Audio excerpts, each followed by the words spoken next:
સાંભળ ને, હું હજુ પણ અણસમજુ જ છું. બહુ વધારે.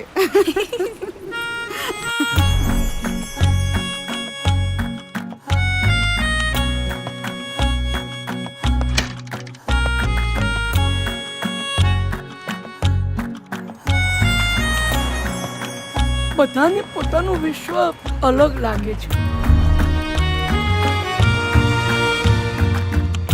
પણ જો તમારે સામેવાળી વ્યક્તિને જાણવી હોય ને, આપણે તો સેટ થઈ જઈશું ને.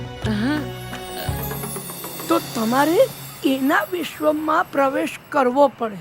તારા તે રંગથી મનથી તનથી રંગાયો રે આયો રે.